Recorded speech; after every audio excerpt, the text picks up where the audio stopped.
د مؤمن مبارکه سوره چې د قرآن عظیم الشان 40مه سوره ده په مکې معظمې کې رانازله شوې ده.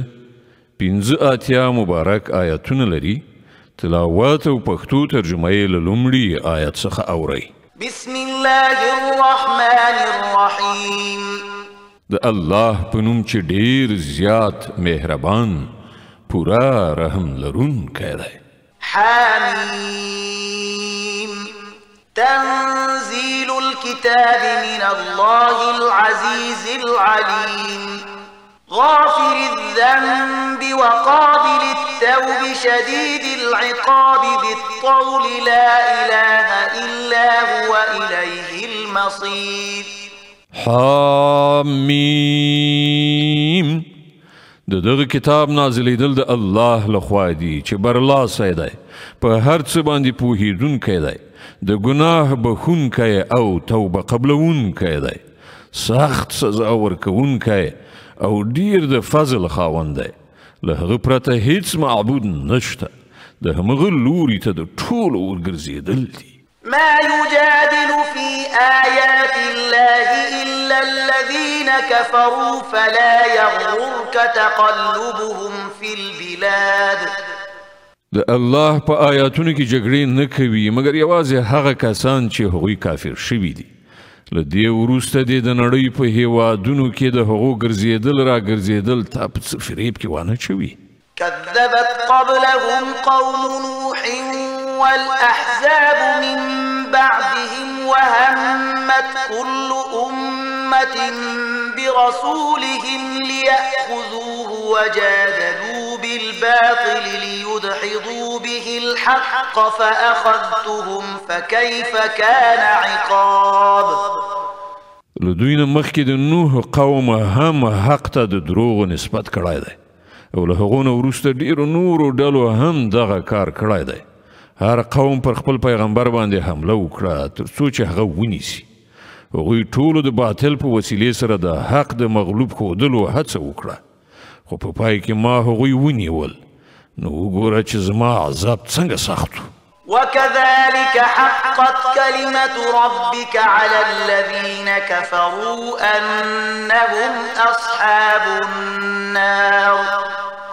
په همدې ډول ستا د پروردګار دا فیصله هم پر ټولو هغو کسانو باندې تطبیق شوې ده چې د کفر مرتکب شوي دي، چې هغوی دوزخ ته تلونکي دي. الذين يحملون العرش ومن حوله يسبحون بحمد ربهم ويؤمنون به ويستغفرون للذين آمنوا ربنا وسعت كل شيء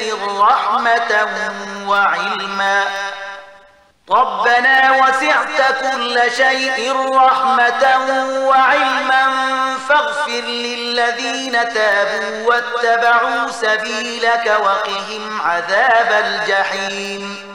د الهي عرش حامل پرښتې چې د عرش شاوخوا حاضرې اوسیږي ټولې د خپل پروردګار له ثنا ستاینې سره د هغه پاکي بیانوي. هغوی پر هغه ایمان لري او د مؤمنانو په حق کې دعا کوي. هغوی وایي ای زموږ پروردګاره ته په خپل رحمت او په خپل علم سره پر هر شي باندې خور شوی. نو هغو کسانو ته بخښنه وکړه او د دوزخ له اوره یې وژغوره چې هغوی توبه ویستلې ده او ستا لاره یې غوره کړې ده. ربنا وأدخلهم جنات عدن التي وعدتهم ومن صلح من آبائهم وأزواجهم وذرياتهم إنك أنت العزيز الحكيم. وقهم السيئات ومن تق السيئات يومئذ فقد رحمته وذلك هو الفوز العظيم. ای زموږ پروردګاره او هغو جاودانی جنتونو ته داخل کړه چې تا د هغو وعده له هغو سره کړې ده او د هغو له مور پلار او میرمنو او اولادونو څخه چې څوک صالحان وي هغوی هم له هغو سره یو ځای هلته بوزه. ته بېشکه قادر مطلق او د حکمت څښتنې او وژغوره هغوی له بدیو نه. تا چې څوک د قیامت د ورځې له بدیو نه وژغوري پر هغه دې لوی رحم وکړ همدغه ستر بریالیتوب دی. إن الذين كفروا ينادون لمقت الله أكبر من مقتكم أنفسكم إذ تدعون إلى الإيمان فتكفرون. کوم کسان چې کافران شوي دي د قیامت په ورځ به هغو ته په آواز کولو وویل شي نن چې تاسې څومره سخت خپل ځان ته په غوسه کیږئ الله له دې نه زیات پر تاسې هغه وخت په غوسه کیده چې تاسې ایمان ته رابلل کیدئ او تاسې انکار کوئ. قالوا ربنا أمتنا اثنتين وأحييتنا اثنتين فاعترفنا بذنوبنا فهل إلى خروج من سبيل. هغوی به ووایي ای زموږ پروردګاره تا په رښتیا سره موږ ته 2 ځله مرګ او 2 ځله ژوند راکړی دی. اوس موږ په خپلو ګناهونو باندې اعتراف کوو. آیا اوس له دې ځایه د وتلو هم څه لاره شته؟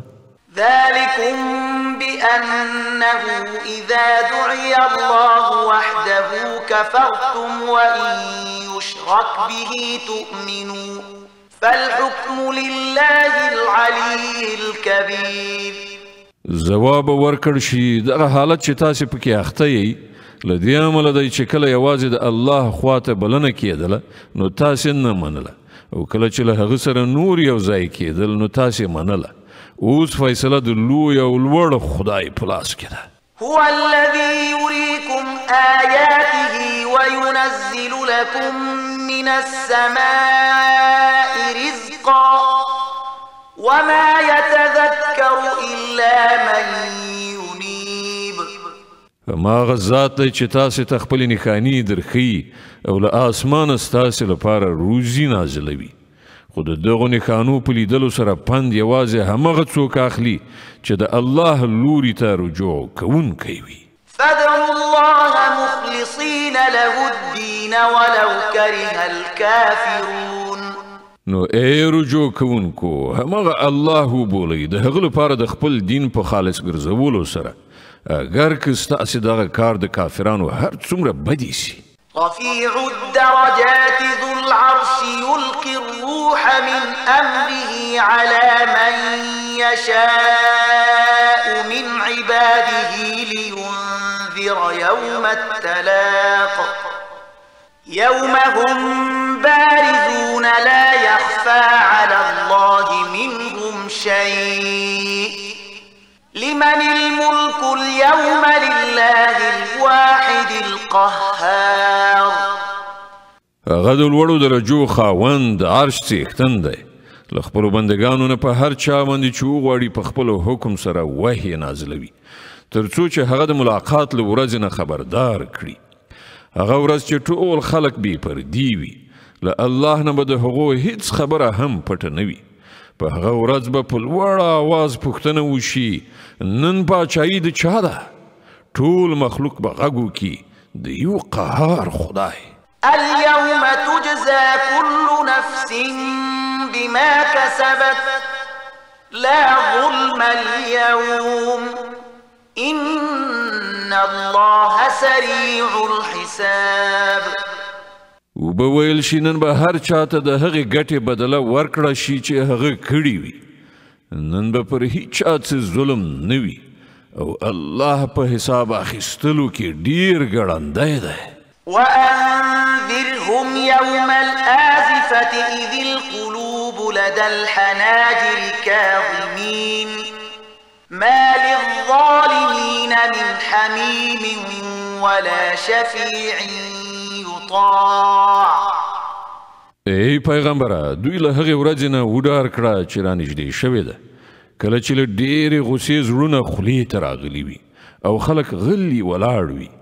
د ظالمانو به نه کوم خواخوږی دوست وي او نه کوم سپارښتګر چې خبره یې ومنله شي.